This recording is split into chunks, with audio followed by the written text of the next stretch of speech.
Welcome to the Virginia is for Laughers podcast, brought to you by X2 Comedy. If you're looking to get more out of your Shenandoah Valley experience, then this is the podcast for you. You'll meet interesting people, the comedians that perform here, and find out more about what you can do and see. Whether you live here or plan to visit, listen to explore what helps make up our unique slice of heaven. Now here's your host, Dawn Davis Womack. Hello, Laughers. I'm thrilled to introduce you to Jay Zehr. Based out of Harrisonburg and beloved by our community, X2 Comedy has deemed Jay as the Valley's original off-the-beaten-path comic. He's been acting, writing, and directing plays since 1985.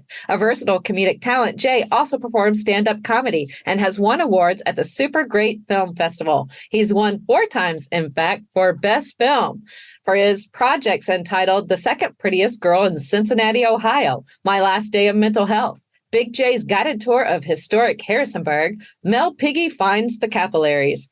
Awarded for his incredible work that he puts into these films and the care he puts into them as he does with each of his creations. He's kind-hearted, brilliant, and wildly talented. Welcome to the show, Jay. It's great to have you on today. Thanks for being there. Thanks for having me on the show. This is my first appearance ever on a podcast. I'm a podcast virgin. Well, I'm glad I am your very first. I am honored to have you. That's what she said. Yeah, right. This is really great. You are an original. There is not another person on this planet like you, Jay. What prompted you to act, write, and direct plays since 1985 in the first place? Well, technically, now that I think about it, I was the lead in my senior high school play in 1976 with zero experience. I thought I would get it, be like a spear carrier or something, and they cast me as the lead. It was a comedy, and then I never did anything after that. I was trying to be a musician, a rock star. And in Harrisonburg, Virginia, which was my first mistake. And I finally, that was going nowhere fast, or going nowhere over a long period of time. And back then at the JMU, somebody hit me to the fact that you could be cast in the Theater 2 productions if you were not a student. And I auditioned for a play. I auditioned for a production of Hamlet, and I was the second grave digger. That was right around 1984, 85, somewhere in there. And from there, it just took off, and I just fell in love with acting and theater. And theater. So the acting came first before the writing and directing. Right. Well, yes. I had tried to write. Yes, the acting came before the theatrical writing. Oh, wow. Yeah, you shared with me that it's interesting you wanted to be a rock star. I didn't know that about you at all, but I did know from what you shared with me most recently that your original aspirations were to be a Saturday Night Live writer in New York City. What made you want to write for SNL? Well, we used to watch back then. There wasn't as many channels and there wasn't as much stuff going on. This is way before your time. And if the original SNL would be on, the party would stop. Everybody would turn on, SNL, and we'd watch that. And then Second City TV would come on after that when you were really, really in the state of mind to watch surreal comedy. And so back then I was just fragmented. Well, back then I was fragmented and lacking focus. And there were 2 periods in my life where I was absolutely convinced with metaphysical certainty I should go to New York and be a writer for Saturday Night Live, and I got talked out of it both times, probably by people who had my best interest in heart. But that was my goal. I also tried to write sitcoms, quite sitcom pilots. I was doing that relatively recently too. So I always had an aspiration to be a television comedy writer. Maybe from watching the Dick Van Dyke Show when I was a little kid. I was thinking about that the other day. He was a TV writer, and maybe that got stuck in my head back then. Yeah, who are your biggest comedic influences when you first started out in comedy? I don't know. I mean, I've watched. I started watching TV in the early '60s, and anybody that was on TV between 65 and 80, I was watching, Johnny Carson. Johnny Carson I used to watch him, and then all the comedians he would have on, all the great guys and men, women. And I'd watched a lot of sitcoms, all the few good ones and all the bad ones over the years. So I don't know. People ask me what my influences are, and I have no good answer for that. I'm pretty illiterate. What are some of your favorite sitcoms ever? My favorite I like Father Ted. Okay. I've been watching Barney Miller lately. That was a really good sitcom. I don't know. That's not everybody's cup of tea, but that was a fun one. I watched MASH. We watched Archie Bunker back in the day. I don't know if that was a favorite one, but I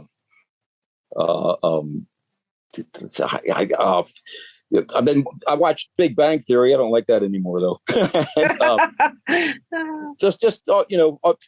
I don't know, all kinds of sitcoms. All kinds of sitcoms.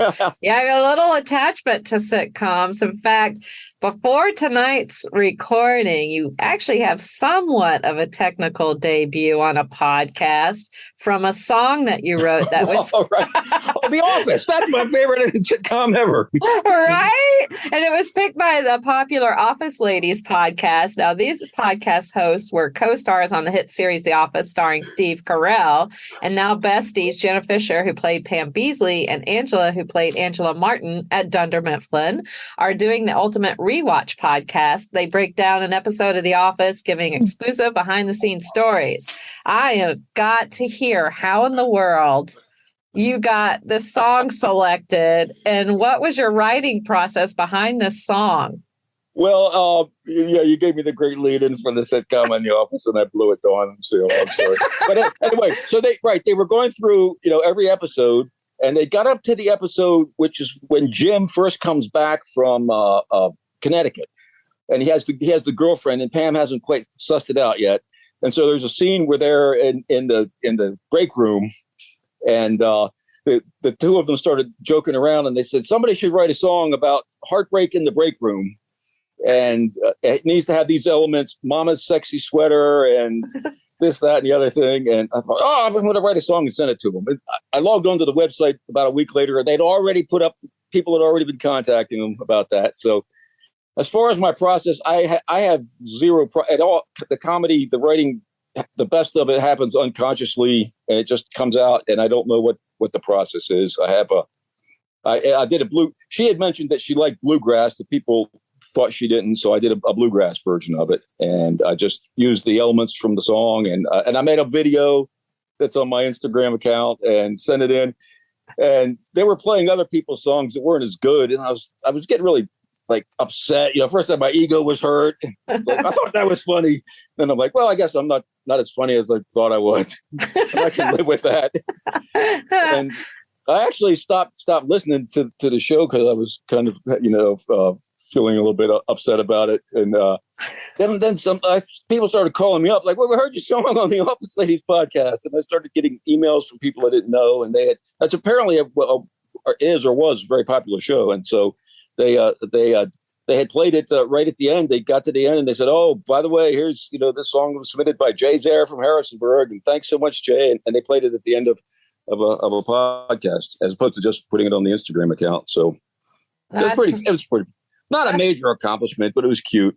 It is cute. How long did it take you to write the song? You said not long. No. It was only a couple minutes at most. It took me not long at all. It took me longer to record it because I recorded 3 parts, and then I did a video with me singing and two versions of me backing me up. So with some psychedelic stuff in there. So it was I have zero knowledge of my creative process. It happens unconsciously for the most part. Has it always been that? Go ahead. Well, sometimes I get no, that's not true. But especially with songs, if they come straight out right away, they're a lot better than if you fret over them. In my experience and in the experience of people I've talked to, if things that come out really quick are better than if you belabor it. I mean, you do have to craft it, and sometimes that takes a long time. But yeah, the things that come straight from unconscious into conscious are the best. Yeah, and you're using what kind of musical instrument do you use when you're? What do I use? Mm-hmm. Well, in this particular case, I use some software that sounds just like real instruments. It sounds Okay. like it's a piece of software called for this particular song. I used a piece of software called PG Music Real Tracks, and just recorded a bluegrass backing track. I myself, I play electric bass and I play some guitar, keyboards, banjo a little bit, but not fluently and really in any of it. That's where that's the rock star part of you. Yes, I keep trying to go back to that, and I get nowhere, and then I start doing other things, and I get much more success. Go ahead. What were you gonna say? Well, yeah, that's why I gave that up and started pursuing the theater and the writing, because I was just getting. I probably would rather be like a musician, but I get a much more. I'm better at the other things. Okay, yeah. Yeah, that's actually how we first met. I met you in 2011.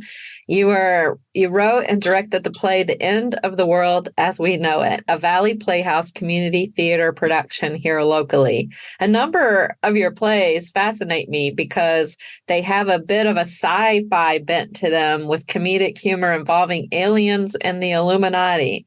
Where in the world does your fascination for this material come from? Wow. Well, again, I grew up in the 60s, so I was really into the Apollo missions.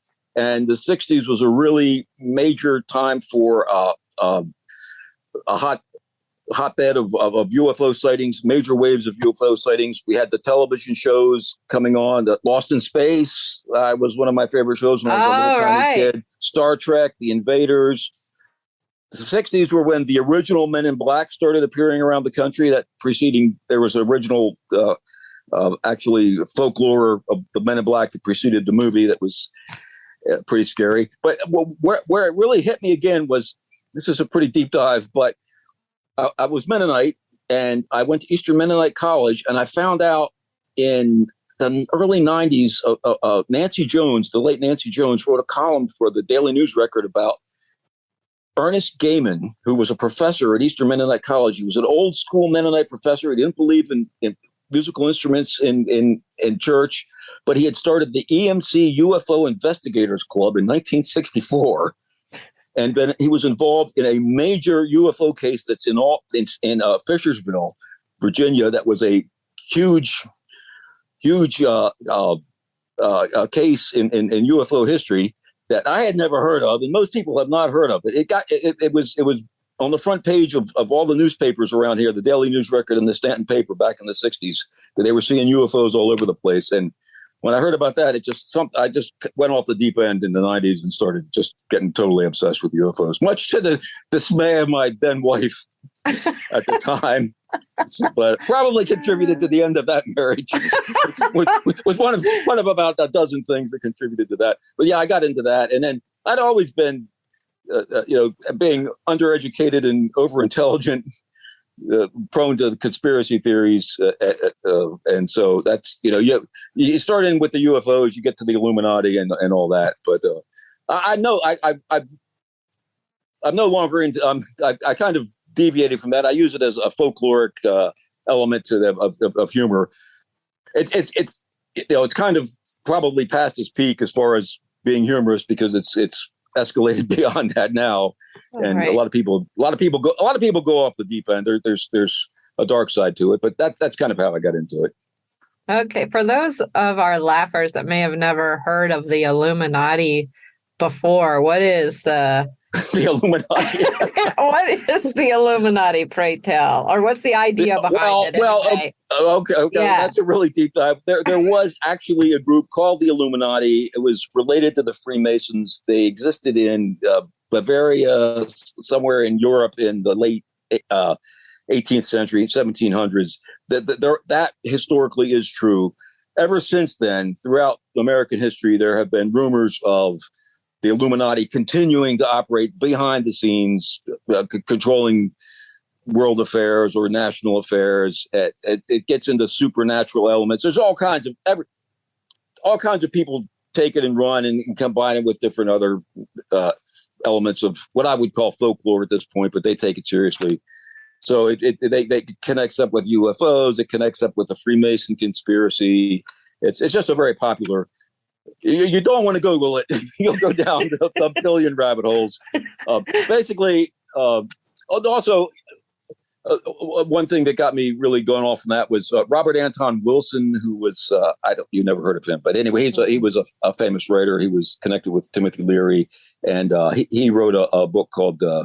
He was really into the Illuminati as far as not believing that it was true. He wrote Cosmic Trigger: The Final Secret of the Illuminati, and he wrote a novel based on the Illuminati. So that was he was a really edgy kind of writer. So I read that and got into that and a lot of other things. I could talk for 2 hours on this. I didn't know we were going to be getting into this. I have to pull down my notes on the Illuminati and the UFOs and the conspiracy theory and the giant bluebirds that control the solar system. Yeah, well, I had to bring it up because it comes out right. in your stand-up comedy also. But I want to back up a little bit because I was born in '69. So this whole Fischerville UFO case, I am completely unfamiliar. So can you give us a little brief? What happened was there was a guy. Okay, WSVA was involved in this. A lot of times, there was also the same thing happened in Withville later on.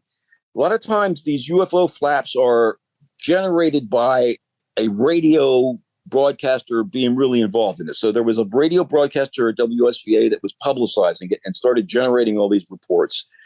E.G. Gaiman had the UFO Investigators Club. He wanted to meet the aliens because he thought he could either give them the gospel of Jesus Christ or they might have a more advanced gospel of Jesus Christ. This is an old school Mennonite guy. And so there was a gunsmith named his name is going to slip my mind, but he was from Grottoes, and he was driving on 256 in Fishersville, and this giant 175-foot pyramid beehive-shaped UFO flew over his car and disabled his car and landed in a field. And he looked at it, and then after a minute or two, it took off and zoomed off at impossible speeds off on a beeline. There were supposedly multiple witnesses over the course of the direction that thing flew that saw it. So this guy he didn't want to tell any. I talked to him before he died. He said, I wish to God I'd never told anybody about this. He didn't want to say anything, but his wife kept pestering him, saying, "You got to call." She'd been listening to the radio. You got to call E.G. Gaiman. So he finally called 7 days later, and E.G. Gaiman rushed right down there with a Geiger counter and found a 175-foot radioactive circle. Coincidentally, there were 2 engineers from the DuPont plant with years of experience in Geiger counters driving by, and they went down and helped him out. And they both testified. They said, we're not saying there was a UFO there, but he was using that Geiger counter correctly. There was a radioactive circle there. So I don't know if you ever heard of Project Blue Book. That was the Air Force project. Project Blue Book was the Air Force project for investigating UFOs. They sent two Air Force officers to investigate, and they came, and it snowed since then, and they used the Geiger counter, and they said there was no radiation there. E.G. Gaiman went on record and said that he was watching. They were sticking the Geiger counter down in the hole. It was showing a reading, and they would pull it back to pretend that there wasn't. And so it was a big. This guy was, extremely religious man alleging a cover up. So it wound up. It got so bad in '64, the end of '64, that the sheriff of Augusta County had to say, and it was in the front page of the paper, that if there are little people running around in the woods, it is illegal to shoot them. That was the sheriff of Augusta County in '64 had to say it's against the law to shoot little people if there are any in the woods. And then and actually that was one of the first big sightings that triggered a huge wave of UFO sightings throughout the whole '60s. That ended with ended with some really big major sightings in the Midwest and the swamp gas theory. It's a really deep dive. You'd have to really be into UFOs.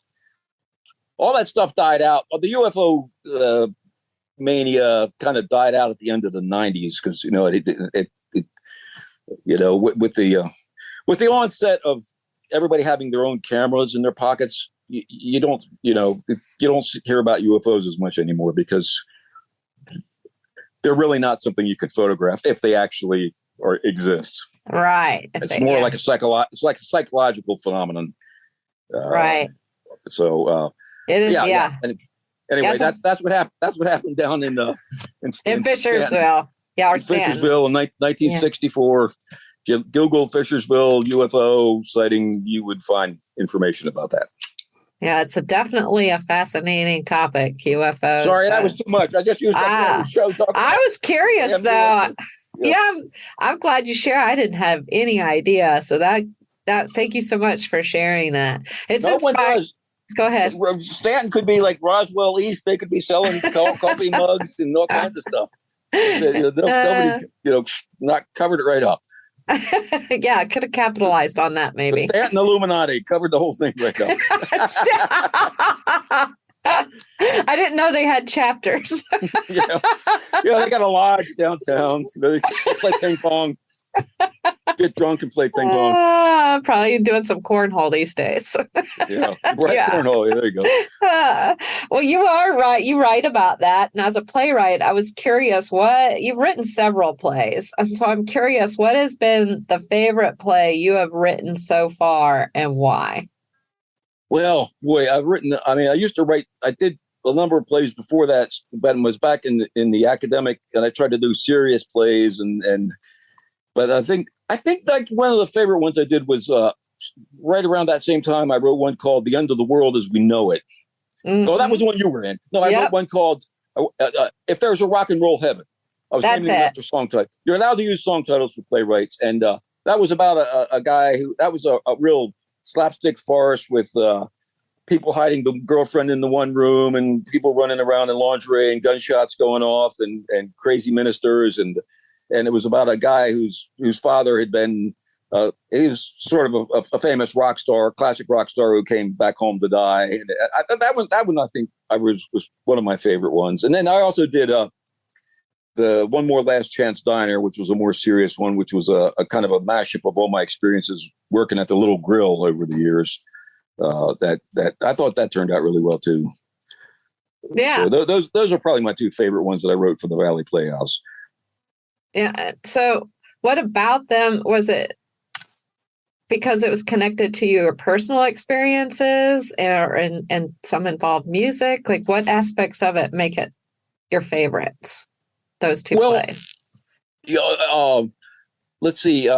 Ivan Bays. I commissioned some original music for the play.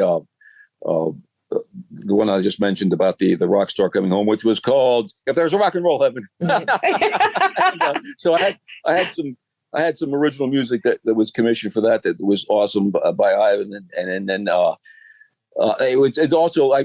had some serious stuff in it, and it just had I had some great actors who were just great comedic actors who were able to take things to the put things in there and find jokes where there weren't jokes. And it was just I was writing these plays because I had run out of the classic plays to do. I was always the one having to do the play to generate the audience to pay to get money to keep the theater going. And I got tired of doing Neil Simon and things like that. And so I started writing. I started like, damn, I could just write my own shows that are funnier than this. And so that one turned out really, really well. I had a lot of.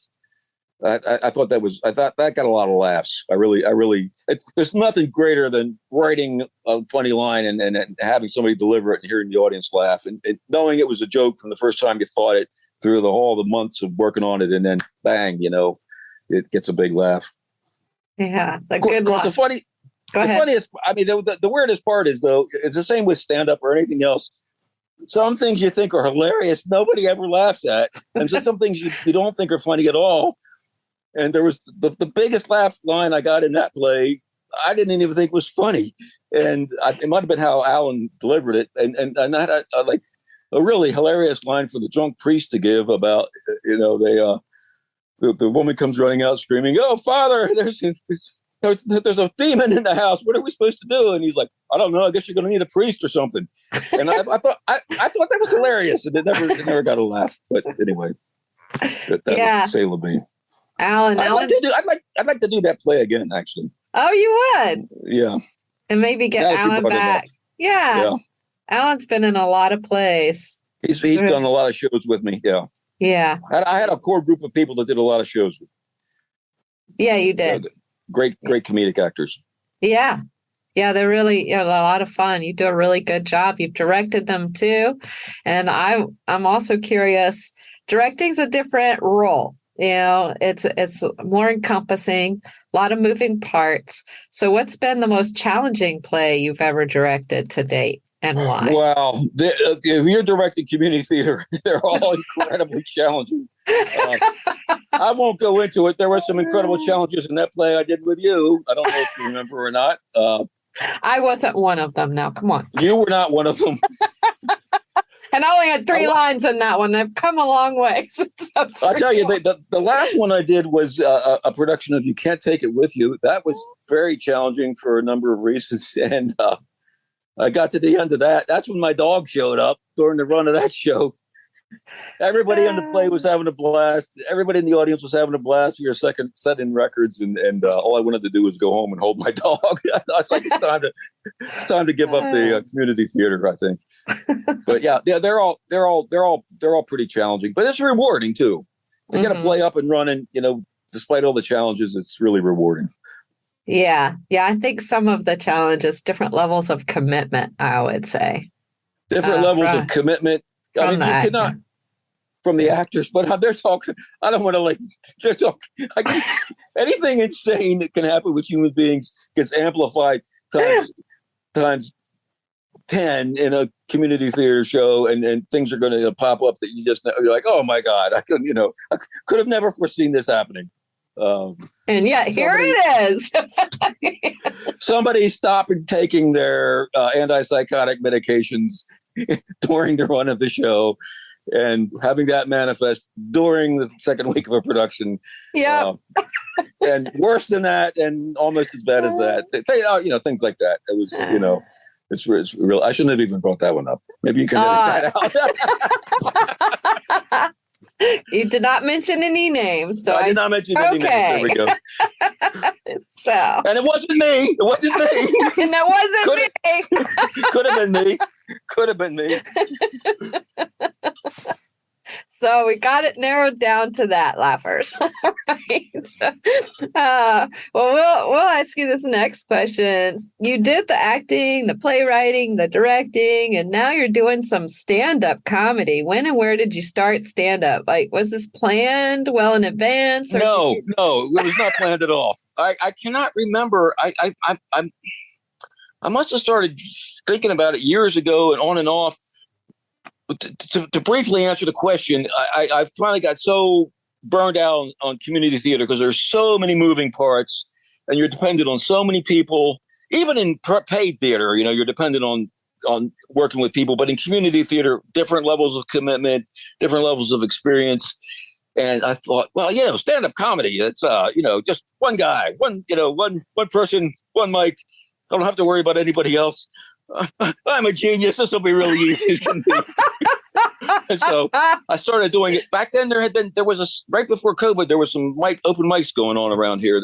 Things were happening, and so I think you were doing stuff too. Mm-hmm. And so I just started doing that with Christopher Cantrell. Yes, Christopher. I love Christopher. And I started doing that, and of course, it is a completely different beast. I mean, I've done Shakespeare, I've done all kinds of stuff, but getting up there with a mic in front of people is an entirely different animal. Yes. It was a lot. How was the first time that you did it? Were you like, was it a success, or did you feel like, oh God, what did I just do? I have never felt like I've been successful ever doing it ever, but the people say it's good. I mean, I was doing some really abstract things. I can't remember if this was the first one, but I went to one of Christopher Cantrell's open mics and had him introduce me as a poet. And I got up pretending that I was going to read some poetry. And then that might have been like a multi-person anyway, but I pretended I was going to read poetry and that I had come to read poetry, and they were telling me I couldn't do it because it was a stand-up, and it turned out really, really well. But I haven't. I've kind of like toned things down and gotten more into a traditional stand-up since then. I was doing some more abstract stuff. I was doing a lot of stand-up kind of shows for the Court Square fundraisers and things where we were doing. It was sort of a fusion of sketch comedy and stand up, where had like a lot of costumes and people coming on in costumes and weird things happening and music going on. And so I kind of segued from that into the stand up. Getting back to your original question. So I was doing that for a number of years while the Playhouse was still happening. Right. Kind of variety show kind of things. Yeah, which would be a bailiwick of yours. And I would say you're selling yourself a little short there, because we put you on shows because we think you're funny. Well, yeah, thanks. A lot of people do think I'm funny. But, you're like, I met Red Skeleton once after a show when he played JMU. And he was the most, I was like, oh my God, this is me. And I don't want to be like that, but I haven't prevented myself. It was so neurotic. It's like, I sucked. That was terrible. Oh, I'm the worst person ever. And this was long after he was past his prime. But I think there's a lot of neurotic comedians and a lot of neurotic performers who they throw up every time they go on stage. They're just not happy with what they do. And they live miserable lives and kill themselves, unfortunately. Yeah. So I think that's common among comedians and funny people, is that they're not happy with what they did. Yeah, it does seem to happen a bit. And yeah, they go out there and they don't think it's really great. And it is really great, Right. Yeah. Yeah. And I think what's interesting about your story is you are a versatile comedic talent. In your original aspirations were to be on SNL, and SNL does sketch. They do sketch comedy and different characters. And in a way, you brought SNL to you by creating your own different pieces of work and film. This is getting back to what you're doing. But people used to come up to me when I worked with the Valley Playhouse for 20 years, and we had did some great shows back in the late 90s in the old building too that were fantastic. And people would come up and say, oh my God, I wish this could be on Broadway. It's too bad this can't be on a big city in New York. And I'd kind of feel like saying, well, so what? I mean, it's here and it's good. Why does it need to be in Broadway to be good? It's here and it gets sold out and people enjoyed it. It doesn't have to be in New York or on TV for it to be a valid and good thing. I agree. And it's a lot shorter drive. You're right. Plus, I would get lost in New York. They would find me in the bottom of a river or something. That was the other thing. My wife keeps, I would have wound up living in a wet cardboard box in Central Park if I'd went to New York. Who knows what would have happened to me? I'd be selling books and, trinkets on the street corner, asking for money with a cardboard sign if I'd headed to, or I'd be dead. So or telling everybody where they can find the Illuminati. The Illuminati. Yeah, you probably would fit right in Manhattan with that one.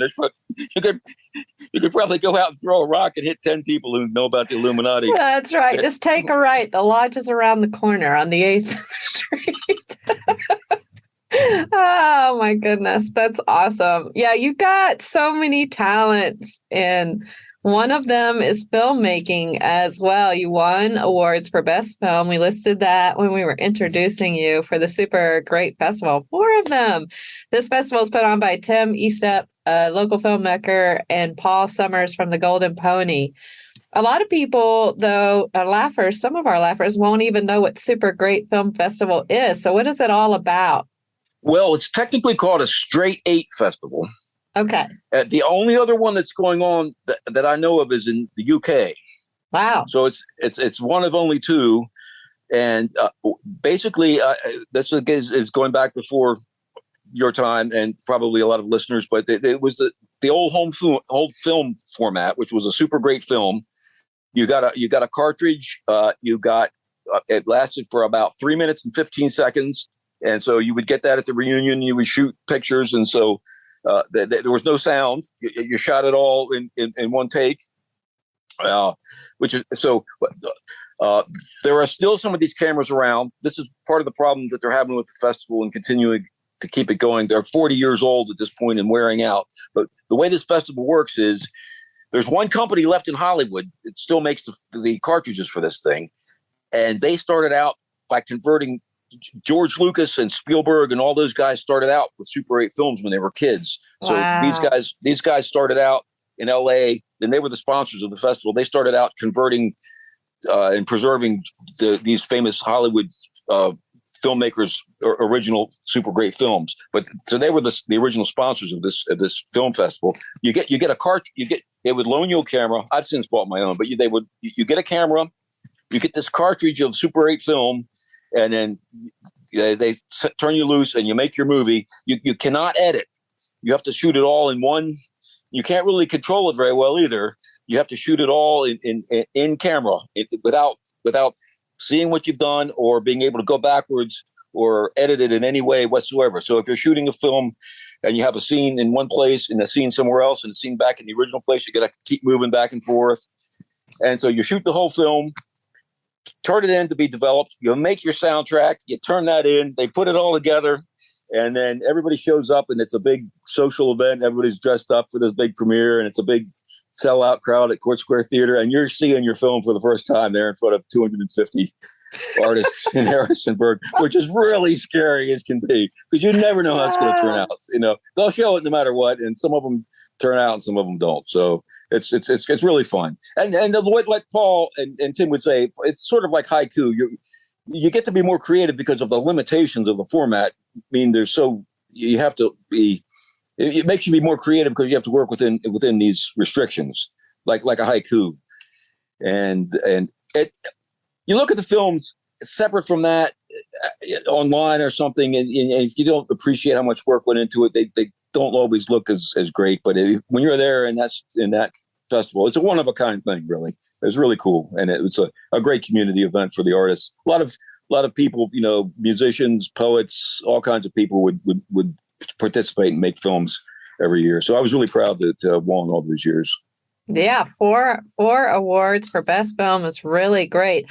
I'm wondering though, when you pick the soundtrack for your films, right. I mean, you don't have no idea if it's gonna sync up with exactly. Okay. So they've evolved to the point where you are allowed one sync point. You're allowed to say, okay, there's a gunshot at 30 seconds in, I want you to line that up with the horse that slams his foot down.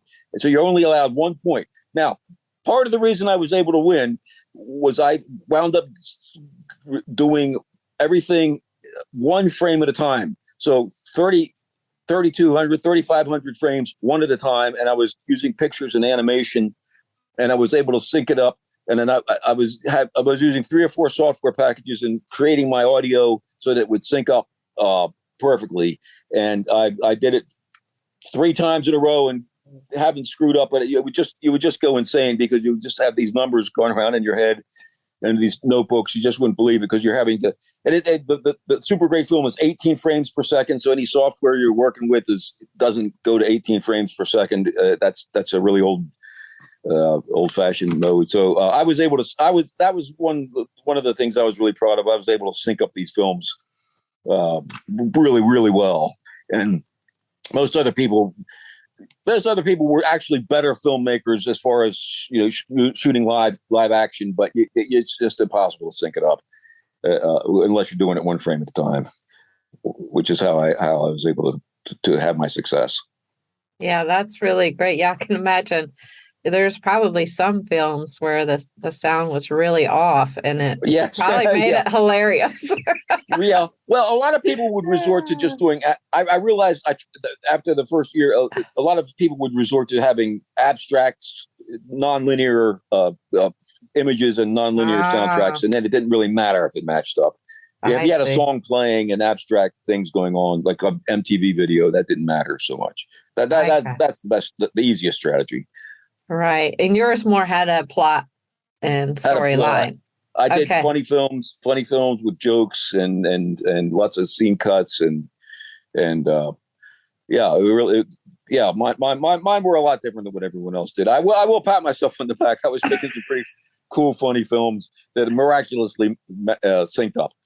Yeah. Well, it sounds like you did. I don't know how many other people were using 3 software programs to. I was using more than 3. Well, that's just because I'm an idiot. I was like, I was using software to try to see what the animation was going to look like, and then that was. But yeah, it was. Yeah, it was. It's been fun. I hope they can get it back going again. I'm hoping it's not a COVID fatality. Right. The theater shut down. Yeah. the theater shut down for a year, and Mhm. it's just a really labor of love and hard to keep going. So I hope we can keep it going. I hope we can too. You've had some really interestingly titled films. I'm going to ask about a few of them. The first one I want to ask about is the one titled Big J's Guided Tour of Historic Harrisonburg. How did you come up with the concept for that film? Well, okay, I took a couple of years off because I had won Best Film for the second prettiest girl in Cincinnati, Ohio. That was the name of that one. And I just, it was out of ideas. And so for 2 years, I couldn't come up with an idea. And that year, my son had entered, and he had a roll of film, and he wasn't going to be able to finish. And we had a woman in her 90s who lived here, who was an African-American matriarch from the Newtown area. And she had told me all these amazing stories. And so I said, let's do this, let's do that. Let's do a film of her anecdotes and she wanted nothing to do with it. So I said, this all happened very quickly. I thought, well, let's do it with my life. And I quickly evolved into this comedic tour of Harrisonburg featuring my life. And the funny thing about that one was we used Nevin's roll of film, and we shot it, and I realized I had made some mistakes. And I had another roll of film, and I got Nevin, and I said, no, we got to do it again. I did that one twice, and everybody was, so I shot it twice, and the second one turned out, and they were all making fun of me that I had done it twice. I was such an obsessive person, but it turned out really well.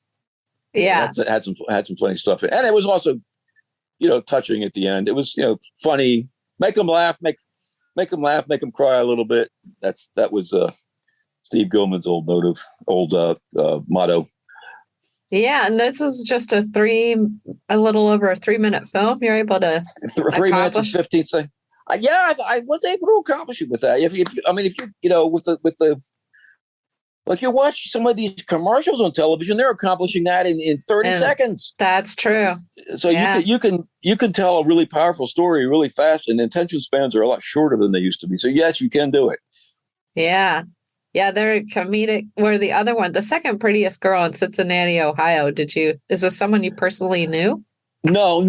It was, the soundtrack for that was awesome. No, that was a really interesting one. That was my first experimentation with the stop action.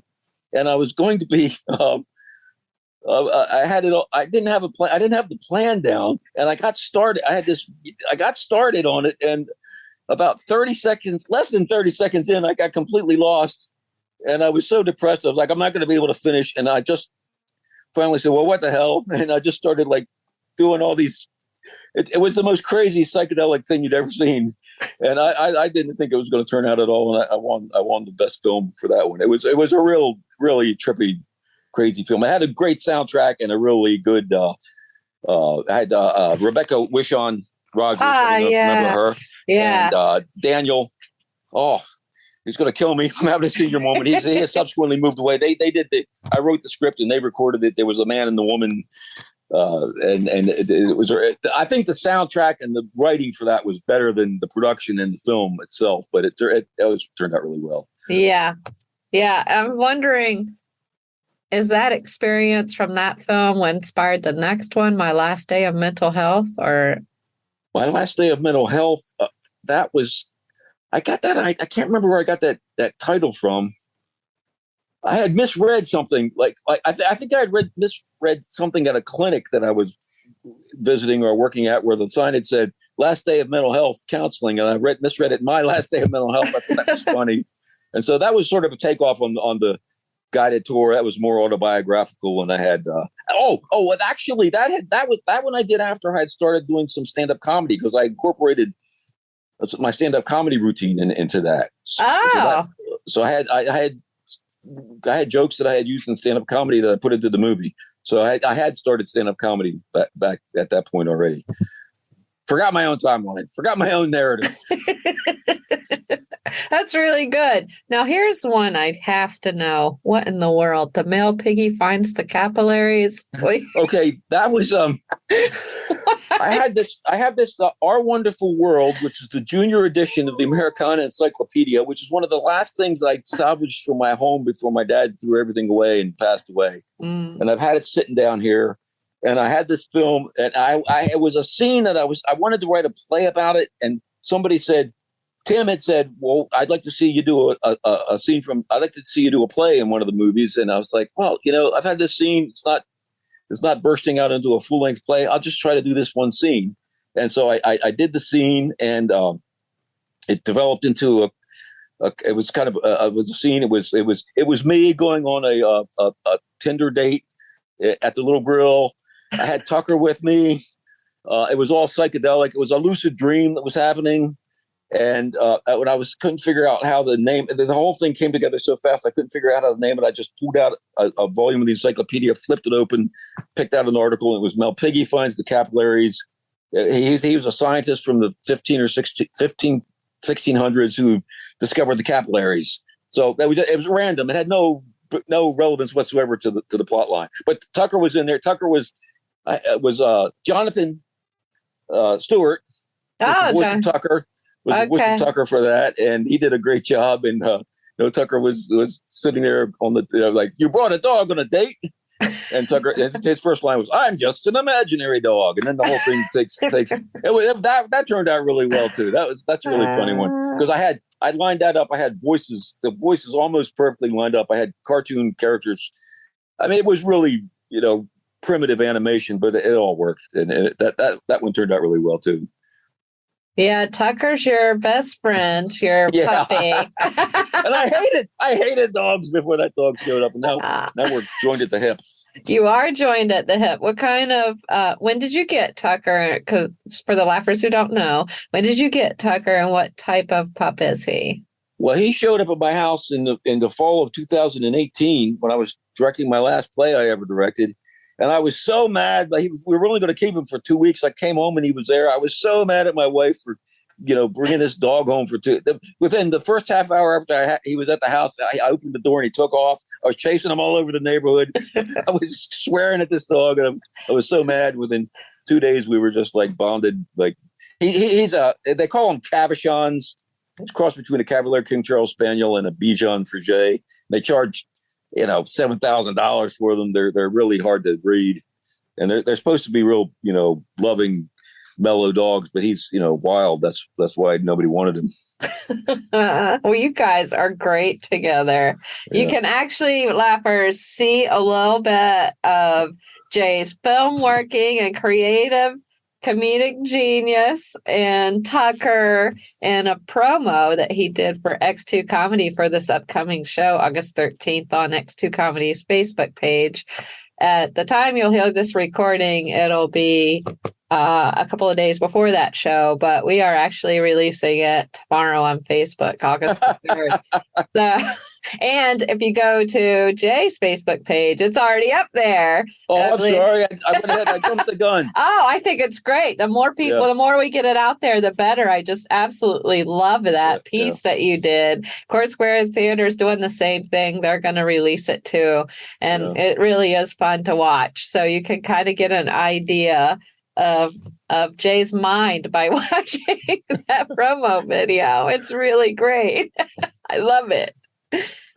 Yeah. Thanks.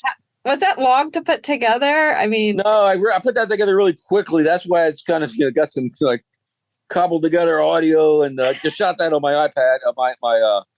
My son's partner helped me do that, Ambrose, and Brittany Mom Shackles.